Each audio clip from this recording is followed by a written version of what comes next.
Donc, bonjour Cathy et Élise. Merci de répondre à ces quelques questions pour la restitution de la Fabrique des possibles. Donc, à l'ASERC, vous avez participé à cette recherche-action. Et dans un premier temps, est-ce que vous pourriez nous présenter rapidement donc, le territoire et ce que vous y avez fait pendant le temps de la recherche-action? Pas de souci. Alors, pour la ZERP, les territoires d'intervention sont déclinés sur les 3 quartiers d'intervention des 3 centres sociaux. Donc, le quartier de la Maison du Temps Libre, qui est un quartier d'habitat collectif avec plusieurs petites cités.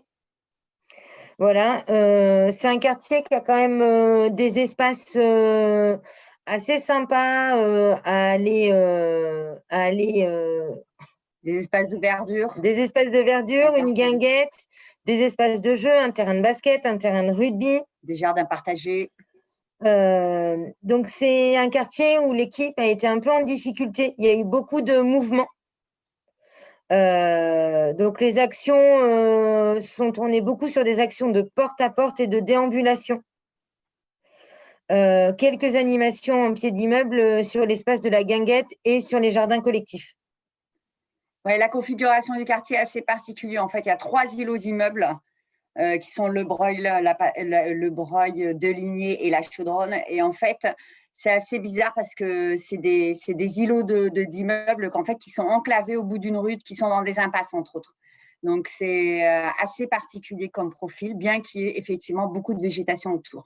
Donc, un environnement très agréable, en fait.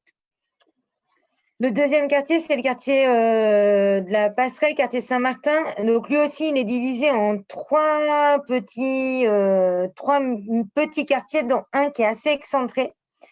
En plus, il y a eu un nouvel agencement, c'est-à-dire qu'il y a des grandes barres d'immeubles, celles qui abritaient entre autres les familles qui ont été détruites. Qui sont tombées. Les familles ont été relogées dans d'autres quartiers. Donc, au niveau de la population, ça a pas mal évolué. On est vraiment maintenant sur un quartier plutôt personnes âgées, isolées. C'est un quartier qui est peu attractif. Lui, il n'y a pas d'espace de verdure, il n'y a pas de commerce, il n'y a pas de…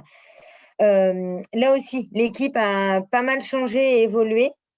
Il y a eu aussi du coup pas mal de porte-à-porte pour essayer de réavoir une vision un peu plus juste aujourd'hui des habitants du quartier, et de la déambulation aussi avec des apéros pied d'immeuble dans les 3 espaces de vie différents.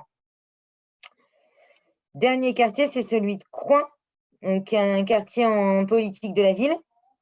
C'est un quartier qui a beaucoup de familles, il y a de nombreuses infrastructures, il y a des écoles maternelles, primaires, il y a un collège, il y a tous les commerces, pharmacies, médecins, cardiologues, kinés. C'est un quartier qui est assez attractif. Voilà. Ouais, il y a à peu près, sur le QPV, il y a à peu près 3000 habitants. Voilà. Là, il y a une équipe un tout petit peu plus conséquente que sur les 2 autres quartiers. Et donc, ce qui a été mis en place, c'est du porte-à-porte, dans l'idée d'établir une cartographie vraiment du territoire et de ses habitants, des déambulations animées, l'investissement des espaces publics, ce qu'on appelle des animations en milieu éducatif ouvert, voilà, que la mise en place sur des lieux qui sont déjà fréquentés par les familles, et des agrémentations d'espaces de vie, c'est-à-dire là, c'est pareil, on choisit des espaces qui sont déjà utilisés, qui ont déjà sur place ou des jeux ou des bancs, et on vient agrémenter en fait les propositions de cet espace.